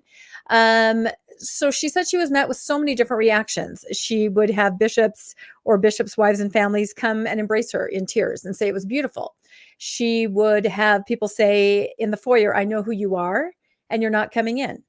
She had a Bishop Rick that locked arms, kind of crossed their arms in front of the door and would not let her into the chapel to bear her test. I mean, she had across the gamut these experiences, and she was always checking with leadership. She was always asking if she could do something. She was always going through proper channels, and she was constantly told something different from every person. It's no way to live. And whichever one of you said, why isn't there something from the top so that friends, family, people like Catherine know what to expect and what to do, because she just, to me, keeps beating her head against a wall, trying to participate and sometimes being allowed to and sometimes not. And I thought in this interview, she made a really good point. She said somehow the more conservative members of the church feel that anybody who, a transgender, anybody, LGBTQ, they're the tares, right? You've heard the parable of the wheat and the tares, right? They're the tares. They need to be uprooted. I mean, we can still care for them, but they shouldn't be participating fully. Well, she made the point that when you rip out the tares, which really scripturally is only the job of Jesus to do, right? He's going to make that determination. When you rip out the tares, a lot of the wheat comes with it. And that's exactly what is happening now. The family, the friends, the people that support that quote tear, and I use that extremely ironically, they're going to go too. And so the longer the church doesn't make some kind of policy or say something, they're just going to have more and more people exiting because of the treatment of people. Can you imagine seeing someone come and try to bear their testimony and being barred at the door? That is going to have an effect on you. But the church handbook says that they're welcome at church meetings, of course. Exactly. And this is Until another they're thing. not. This is another thing, is that to the extent that Jacob and Greg were expressing surprise about First Presidency approval for a trans woman being baptized, it is in the handbook. And they just read it and they followed the handbook, and the handbook is the scriptures. It is the doctrine for the LDS church. Yep. So it's there. And maybe then if they realize it's there, I don't know what they would do with that. What do you think they would do with that, Bill, if they realized that it was actually there in the church handbook that a trans person could be baptized with approval of the First Presidency? Yeah, it seems as though their perspective is that the handbook and the talks at General Conference and the words of the prophets and official channels, the curriculum of the church, the correlated curriculum, those are all the places that are stating that we shouldn't do things the way that is causing confusion right now out there. But as you admit, the handbook looks like it was followed. It seems as though maybe Jacob and Greg haven't caught up with the shift from the old handbook to the new one, which is just one more point to show them how Latter-day Saint teachings change all the time. And that is one thing I have to add. I don't know when that change or when those sections were added. After Lori Hall, for sure. I'm sorry? After Lori Hall, for sure. Yes. Yeah, it's why you have to check it every day. I mean, I even copied this from it. It says, in describing what is the handbook, this is from the handbook, it says doctrinal foundation. These chapters in the handbook present doctrine. It says it presents the doctrine and principles fundamental to serving in the church. So if you had any doubt, this is where the doctrine is, in the handbook. John, did you have anything else you wanted to add? No, this has been great. I really appreciate you taking the time to go through it, RFM. I'll give it back to you, Bill. Awesome. Let's get away from this conversation, which I think is, certainly necessary, but there's other news going on too. And we'll turn some time over to Rebecca to share some other things happening in the Mormon arena. Here and there, yes. And I'm going to try to talk fast. I feel like I'm the lifestyle section, right? So that, like I said, every one of my stories today is going to be about the world of art. And I'm going to go through them very quickly. Ask anyone, I can talk faster than anyone on the planet. So this first article, David Bednar, Elder David Bednar, gave a devotional to the BYU students beginning of the year. And it was called, this is from the Church News, No Spiritual Shortcuts in Righteous Works of God, Elder Bednar says. And you may wonder why I have put a picture of Elder Bednar and a robot. Well, we'll find out. The subtitle Which is one's Elder Bednar? Yeah, I wasn't sure. I just put it into AI, ironically. Is he the one on the left? You're naughty, RFM. It's up to interpretation. Anyway, the whole point of his devotional was that work is vital to our individual spiritual progress. However, the Church News decided to cover this one section of what he said. If you go to the next slide, which is very unusual. So he says, if you go to the next slide. You can click it. You can click it. Oh, Rebecca. I can't. I have no idea where it is. I'm never on StreamYard. Okay, so if you could. Thank you. I appreciate that so much. Okay, next slide. Thank you. Well, we're Like, double. Go there ahead, it is. Bill. You do it, I'm Bill. done. There it Is is. Okay, There okay. it is. It's all my fault because I never use StreamYard. Now I've been outed to the entire world. I'm so sorry. All right. So in the church news, it says of his devotional address, in performing the righteous works of God, there is no spiritual shortcuts or quick fixes, says Elder David Bednar, who called for wisdom in using contemporary technological tools like artificial intelligence, AI. Innovations such as artificial intelligence have the potential to both, number one, assist you in receiving magnificent blessings, and more problematically, number two, diminish and suffocate your moral agency, said the member of the Quorum of the 12 Apostles on Tuesday, January 23rd, during a devotional at BYU. Please do not allow the supposed accuracy, speed, and ease of modern technologies to entice you to avoid or circumvent the righteous work that invites into your life the blessings you will need, he said. So he basically came out against AI, which is really interesting. The only thing I could think is that perhaps it is going to stop people from preparing their lessons. You know how you have to stay home Saturday night and dig deep into the scriptures and all of the resources.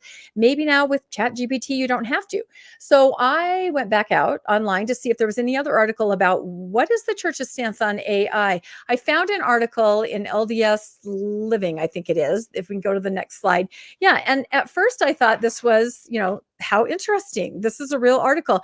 It says the Church of Jesus Christ of Latter-day Saints is asking its members to refrain from using artificial intelligence technology when writing their sacrament talks in a letter released to local leaders Saturday morning. The letter comes following an increase in the popularity of breakthrough AI technology.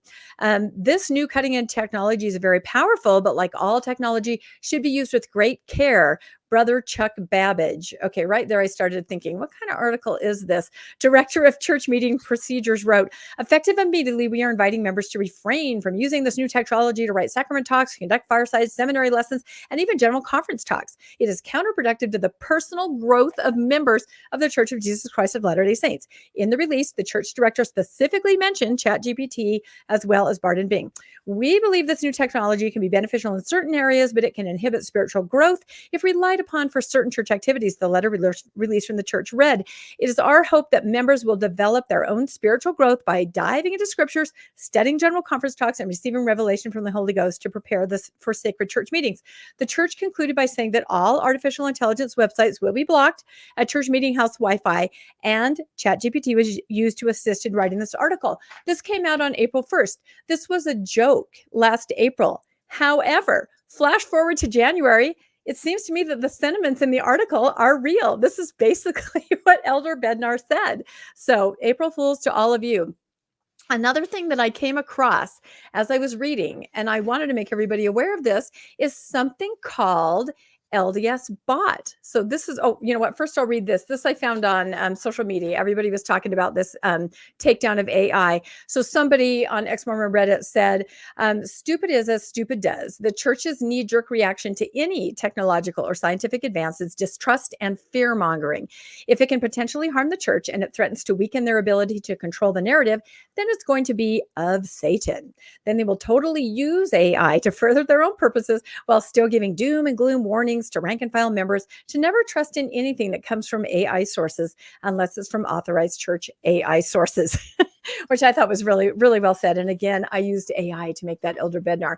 So I won't go through the entire next two slides, but I did come across something called called LDS bot. And it's basically a chat GPT for the faithful. The creator of it, Josh Coates, and his group was concerned. I think that there are so many sources feeding into regular ChatGPT that you need something that's going to be a little more faithful. So from what I can tell, they feed it full of faithful and approved sources, and you can ask it questions to get friendly and faithful approved answers, which I thought was really interesting. So we can skip ahead the next two slides since I just kind of paraphrased the article. There you go. So that might be something for everyone to check out. It definitely has more of an apologist bent when I went on it to check it out. So I think, back to art, next slide, The main reason the church is concerned about AI is because of the absolutely damning pictures that we can create. These are a few that I either found on social media or made myself. We have Joseph and Fanny in the barn. We have marrying multiple women. We have marrying even more women. There, I think that's President Nelson dressed up like Darth Vader. I don't know. What do you guys all think? Why the concern over AI, Chat GPT? What are they trying to tell us, or what are they afraid of? I Any think that thoughts? upper left picture was from the article titled "That Moment in the Barn She'll Never Forget." We'll never forget. I love that one. RFM, what do you think? Why are they so afraid of AI? Why are they so afraid of AI? I'm not exactly sure, honestly, but I've got to tell you, I mean, I have my own concerns about artificial intelligence, and I do think that this is probably about the scene where the original Terminator movie started. Actually, it starts, well, never mind, but you know what I mean. I do know what After you they mean. go back in time. To 1984. I have got to say that I think, though, that when members quote from the leadership of the church, which is a common practice in their sacrament meeting talks, are they not, even then, to some extent, using artificial intelligence? You went there. I did. And perhaps this yields itself to another acronym. Instead of GIGO or GIGO or GIGO, this is FIFO or FIFO. Let's make it FIFO because that's like FIFO fun, which is faithful in, faithful out. And that is what I sensed about the LDS bot, is that it definitely, like I said, I looked up a few things that might be kind of controversial, and it just expressed love, like I looked up transgender and it said, we love everyone, see the handbook, talk to your local leaders, things like that. But it is interesting to go on. So it's a faithful source. Bill, I mean, any thoughts how on- different is this? I'm not trying to take over from everybody, No, but how take it different away. is this from when I joined the church? And every person who went up there, with very few exceptions, to give a sacrament meeting talk, came up there with their copy of Mormon Doctrine by Bruce R. McConkie, opened it up to the heading of the subject they were given to speak on, and then just read it. Mhm. Yeah. I'll just note, I mean, if we go back to 1997, Elder Holland expressed a hesitation with the internet. In fact, his words were, "We are not breathlessly smitten by the internet." Yeah. So I think when you're a church led by 15 old guys, I think the apprehension around up and coming technology is always scary. Now, again, as you point out, RFM, AI has real threats and fears that we all should be worried about as we have conversations about how to utilize it. But I think there's going to be a ton of Mormons that are going to completely ignore that counsel, throw into Chat GPT to write a 10-minute sacrament talk, and have by far a much better talk than anything that most Latter-day Saints put together for what they share on a Sunday.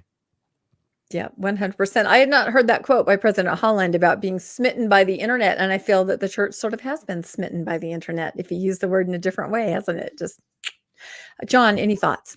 Yeah, I'll just say I subscribe to ChatGPT 4.0, I believe it is. You have to pay to get the most current version of ChatGPT. And I've typed things in like, make your best argument for whether or not the Book of Mormon is historical. Summarize for me the evidence regarding DNA in the Book of Mormon. How many wives did Joseph Smith have? And it does a fantastic job of, you can even say, tell me the top, 50, biggest reasons that people list for the church not being true. And it'll list them. And then it can say, tell me more about number 5. Tell me more about number 20. And it'll just keep going and going and going. It'll even provide you with the sources. It's I want to do an episode on Mormon stories where I literally just have, and you can even talk to it now. You can ask verbal questions and it'll respond to you audibly with a really effective text to voice engine that sounds seamless. So I'm going to do a podcast where I just talk to ChatGPT-4 and have a conversation, but it's really deadly information to the church at your fingertips, where you don't even have to buy a book. You don't have to even listen to 6-hour podcast episodes. You could just literally just, have a CES letter experience in 30 minutes, and it can take you right out. So if I were the church, just for history and truth claims alone, I would be terrified at ChatGPT. Yeah, I feel like a missionary could come to your door and you could just say chat GPT and you could just say, what's up at the Mormon church? And you could, oh, no, thank you. You know, I mean, you would know right away, I feel. So yeah, it is really interesting. But I would also challenge you, John, to have an episode where you go on LDS bot and ask the same questions and see what it says. So for the record, I just punched into chat GPT to write me a 10-minute sacrament talk. I gave it a scripture. I gave it a very unhealthy scripture, Moroni 9:9, which is that, you know, when the Lamanite women were sexually assaulted, they lost their virtue. And it just wrote me a complete talk. And at the end, I testify of the reality of Jesus Christ and his atonement. In his name I pray, amen. But it's got the whole talk there. So what do you do when robots are testifying of Jesus Christ? Well, that happens every 6 months.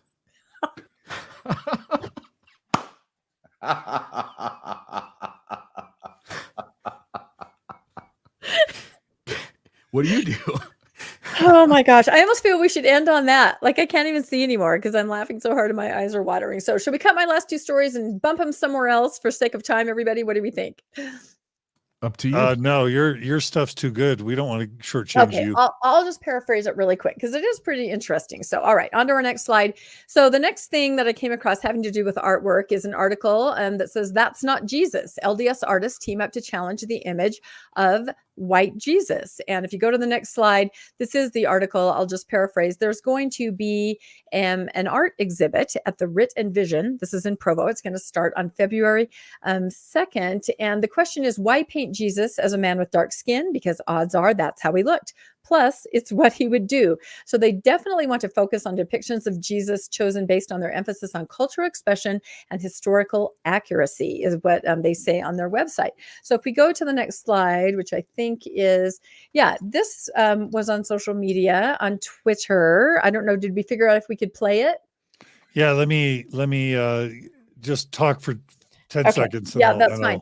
So just the whole concept of the idea of what does Jesus look like? What is Jesus to you? Now, I had a family member back a couple years ago when they were doing recreations of what Jesus might have actually looked like, you know, trying to dispel this white Viking Jesus that we have. And so you probably saw this. It was in Time magazine. They came up with this, you know, dark skin, dark hair, very accurate, I would think, to what Jesus probably looked like. I took it to this much older family member and I showed it to them and they covered their eyes and they said, "That's not my Jesus. That's not my Jesus," because it's not their Jesus. You know, it's not the one they grew up. It's not the one that when they pray, they're thinking of. So I guess you could say like the song, "It's my personal Jesus." But I thought this was interesting. If you go to the beginning, this was a Harlem meeting house. Supposedly someone's taking a tour, looking through a room, and they come across in Harlem. Here is the picture, their depiction of Jesus right there. So again, like my relative said, that's not my Jesus. And I guess there's nothing wrong with picturing Jesus in the image in which you're most comfortable. And of course, you could take that to the extreme, what some people might consider the extreme. I don't know. Let me see. Do I have one more slide? Go to the next one. Oh, yeah. And then I started thinking about there's this weird thing going on in Mormonism with smiling Jesus. I don't know if you guys have noticed this, but he is absolutely hysterical. Look at some of these pictures.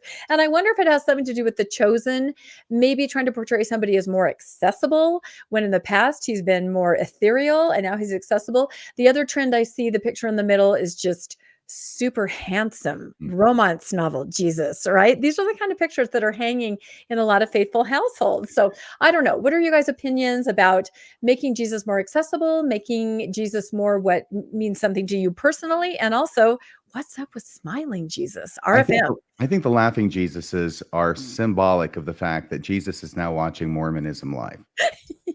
That's got to be it. Your number one driver. He's listening to your Shakespeare stuff. Why would he be laughing at that? Because it's so brilliant. It makes you happy at your existence. Let's brush up your Shakespeare.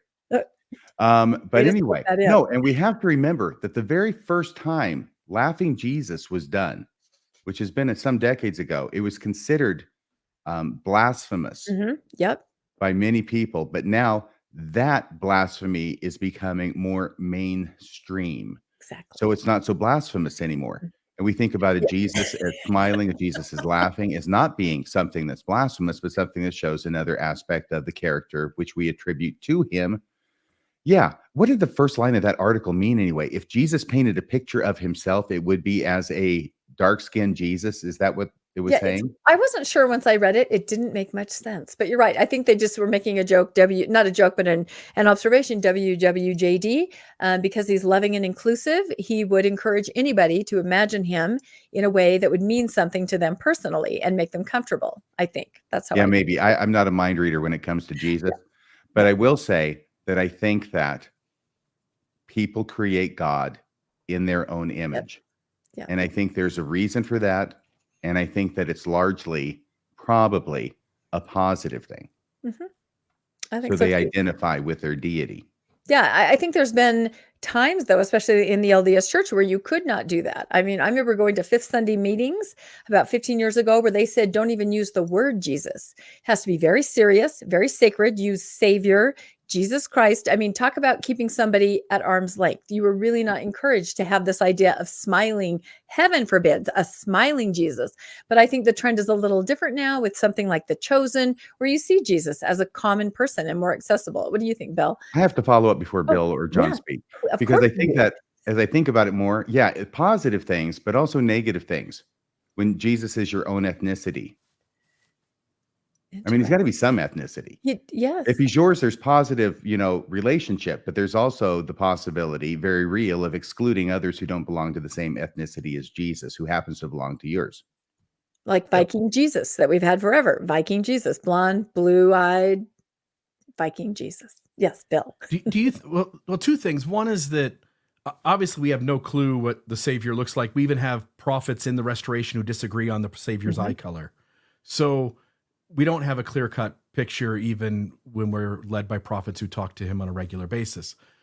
But I think it's almost probably impossible to get to a point where on the average sacrament, on the average chapel wall is a picture of a Jesus who's darker skinned with bristly hair, which would almost certainly be the case, because I think, especially in Mormonism, we've barely got to the point where our artwork isn't all white people in the depiction. Like when the Savior's coming out of the sky for the second coming, it's all white angels. Any LDS art piece that shows the pre-earth life, it's all white people.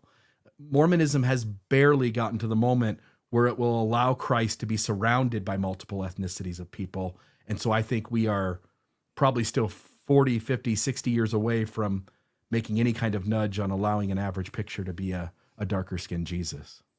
I agree. And think about it. There are only, 17 approved pieces of artwork that can go into any meeting house or church space? It's a very limited list. There are certain pictures that you can display. You can't display one of those smiling Jesuses. That is for sure. What's going on in Harlem then? Well, and that's what I'm afraid of, that we possibly outed that meeting house. However, I will say that was on Twitter. I don't know if it's completely accurate, but it was all over social media. So I don't know what's going on in Harlem. I would dare the brethren to remove that picture and see what happens. At this point, I would love to see that. Absolutely. And it is ironic given that many of the members of church, the majority, are outside of the United States, and probably, it's a different scenario. John, any thoughts on smiling Jesus of an ethnic origin? I mean, honestly, I'll just say kind of the obvious. The Pew Foundation's report on the rise of the nuns shows that in the United States, people are just fleeing religion in mass, not just Mormonism, but pretty much all mainstream Christian sects. And I think it's largely due to the fact that with the internet, with social media, with just popular media, with younger and younger generations, guilt and shame, those dogs don't hunt. And I think just younger and younger generations aren't buying the patriarchy. They're not buying the control. They're not buying the heavy-handedness and the guilt and the shame. And so your Jesus needs to reflect your business model, really. And you need stern, suffering, angry, vengeful, Jesus or God, if your doctrine is emphasizing those traits. But if you're getting nicer and kinder and friendlier and less guilt-ridden, then you need a Jesus that reflects that. And I think that's what we're seeing. Yep, I think you're right. I like romance novel Jesus. I would maybe even hang that picture in my house, possibly. I don't know. Fabio, Here's to Fabio, you. Fabio Jesus. Yeah, You want Fabio. Fabio Jesus? I love it. Okay, Wisdom I'm and just swindle barely Jesus. going to mention this next article because we are almost out of time. This is a story coming out of Hawaii, BYU Hawaii. If you can go to that very first slide, there is a beloved mural, apparently. Let's go to the next slide. I'll just show it quickly. That has been in place forever. It depicts David O. McKay's arrival there. He's holding an American flag and he's greeted by many of the children of the island. This has been on, I think, the visitor center at a building at BYU Hawaii forever. They are repurposing this mural. If you can go to the next slide very quickly, I won't read through it. I'll just kind of let you know what's happening. They are just going to take sections of it. You can see outlined right there. They're going to take pieces of it and they're going to put it into a display. You can go to the next slide because they're demolishing the original building and they're going to destroy that building and they're going to put up this new building with this new representation of this beloved mural. And of course, it's kind of across generational lines. Older people are saying, no, this is our history. This is our heritage. This is David O. McKay. Younger people are saying this absolutely represents white colonialism. So it's just kind of a difference of perspective. We just talked about art representing who you are. Here's a situation where art represented who they were, perhaps, but now there's this question of who are they now? I know there are petitions. This is apparently a beloved mural. You can go to my last slide there. And so they're just trying to find out what's going to happen. There's the visitor center. And on the left, you can see they're just going to take the pieces of that mural and kind of put them together in a representational way. So it's a tough question. People feel really strongly about it. And again, it's generational and it's what does artwork mean to you? What does it represent? It represents different things when you view it from your perspective. So, any quick thoughts? That's my last story. RFM, any thoughts on that? I only wanted to ask about it.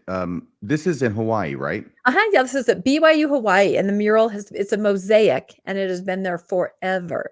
Well, It's like an institutional piece. okay, it's been there forever, but has it been there before Hawaii was a state? I don't. That's what I think wonder. so. That is a I good mean- question. It represents David O. McKay in 1922 when he arrived. So I do not. That'd be before it was a state. It was in the Yeah. 50s, right? Yeah, That it became a yeah, state. There was maybe. a territory, probably. Yeah, maybe. I had not thought about Regardless. that. Regardless, Why is that I mean, important? I see it a little bit differently if it's a U.S. territory. I'm not exactly sure why it was important for the church to make it so political with Mhm. the flag. With a flag, Um, yeah. Are you supposed? I don't know. I need to ask Cardin Ellis about the proper procedure with the United States flag and whether it's appropriate to salute it when it's not flying at full mast, when it's actually being in the process. So it looks like it being taken down or put up. It's probably being put up is the Yeah. idea. Yeah. Yeah. So they're saluting it as it goes up. Yep. It's just more controversy with a BYU, right? This is apparently a pretty big deal. What do you think, Bill? I think things are always changing. Down here in Southern Utah, we had to deal with the conservatives who were in uproar over Dixie University changing. I think things are always changing. And I think when you just say like, nope, this mural has to be up until Christ comes back. And at the same time, I think we got to be really careful that we honor pieces of art that have deep meaning to our cultures, to a society. And so I can see kind of both sides of this story, and I don't really have a side to take. I can certainly feel for those who are hurt by the fact that this thing means something to them and it's being taken down, and, all things change. Yep. I think that's a great takeaway. John, any last thoughts? No, just that I love you're bringing sort of the culture and art to this podcast. I will say, whenever they gut or destroy a historic building or mural, it kind of makes me sad. I see why they do it. So much of our old artwork and our old doctrine and theology is cringy, is untenable, is racist, is super problematic. Part of me is glad to see it go, and part of me wants to see it stay there because it's our heritage. It's kind of like the Civil War monuments, right? Do we tear down the statue of Robert E. Lee, or do we leave it up? I guess it depends on your perspective. I think there's good arguments on both sides. Yeah, I do too. And the common denominator is just that everybody sees art through their own eyes. It's the eye of the beholder. I guess that applies to AI and to smiling Jesus, ethnic Jesus. This mural, it means something to different people from different perspectives. And I do think it puts it in a different category when it's actually part of the structure of the building. So I do see them as trying to, cut the baby in half. We're not going to have it as part of the structure. We're changing the entire structure. We're going to make it much more glass than solid, but we're going to take pieces of it. We'll put it inside on the wall somewhere out of the way with some kind of notation that this is what it used to look like. So, I think they're doing the best they can. The thing that concerns me is what's going to happen when Jacob and Greg find out about this story. The never-changing mosaic. Well, it does remind me of what they did to the murals in the Salt Lake Temple and the uproar in the art world about the murals in the Manti Temple, which they decided to save and then had a revelation to have a temple right next door and preserve the Manti Temple as more of a, historical place. So can I ask you all a quick question, circling back to Jacob and Greg? There's an argument that, let's just say there's two arguments. One is that we're giving them way too much credit, way too much visibility because they represent a really small percentage of the church and they're kind of fringe. And then another argument is no, they actually represent a very large point of view in the church. And I know you talked about that a little bit at the beginning. How do you guys feel about that? Do you think that they represent a large enough of a critical mass of membership that they're worth our attention and spotlight? I say look at the comments. Look at the number of comments on their programs, on the interview I did with Steve Pinecker. It's one of his top episodes in just 2 days, 10,000 views. Yes, people are watching, people are interested, and people do know who they are and can relate to their point of view. I think all you have to do is look at movements like the snuffer movement, look at other things that have happened sort of within the LDS faith, the influence that Rock Waterman had years ago. And you sort of can sense that the church is really stuck between a rock and a hard place. They're having to cater to two sides of the spectrum, the people who are taking the history of the church seriously or the abuse of those on the margins. And then you've got those who are like, no, I need my Mormonism to stay just like it was. It can't change. And it's going to be interesting to watch the next decade, but I don't think it does us any good to ignore the segment on the right any more than it would do the church good to ignore the segment on the left. And by the shape of those, the size of those bubbles they had a few years ago, John, one of those bubbles was you, but I was sort of surprised by some of the conservative bubbles on that the church actually feared the influence that those people have. I don't think the church or us should take them too lightly. I just double checked on that YouTube video. It was put up by Greg Mattson 12 hours ago. It's got 16,000 views. So this is not a small thing. This is not a ripple. This is more of a tsunami. And if people don't know what the church is doing, how it's speaking out of both sides of its mouth, I would want them to go and listen to what they have to say so they can be better informed as to what's really going on in their church. Yeah.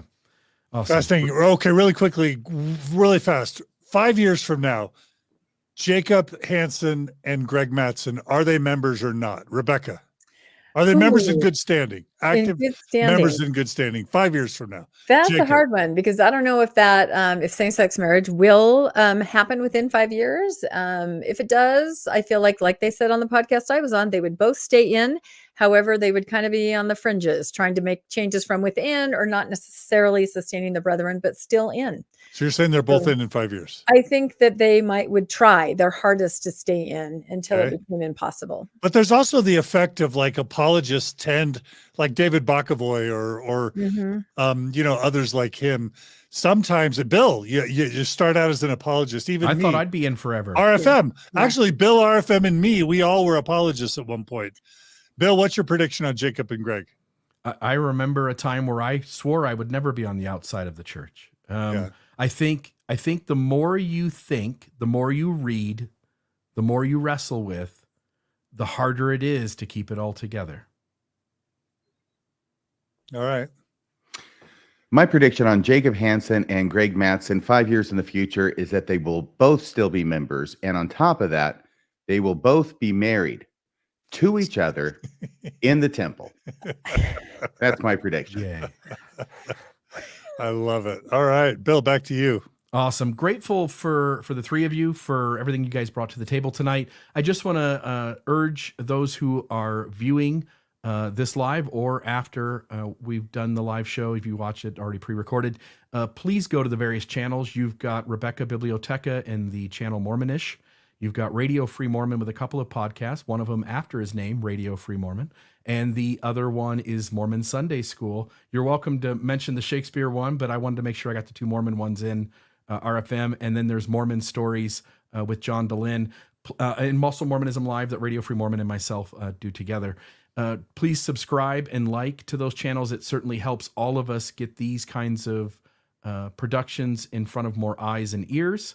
And we're just trying to make a difference, sharing a broader view of the news in Mormonism and to help folks sort of know what's going on, keeping the ears to the ground themselves. So appreciate all of you guys. And if there's anything else, otherwise we can end the show tonight.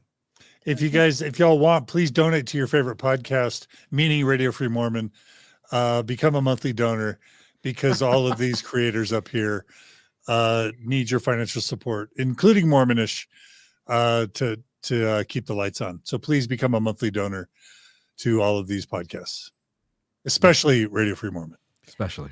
Have a Sorry, great night, Rebecca, everybody. especially Mormonish. Now who's giving the mixed messages? From the top. See you guys next week. Thanks, everyone. Thanks, Bill. Take it easy, guys.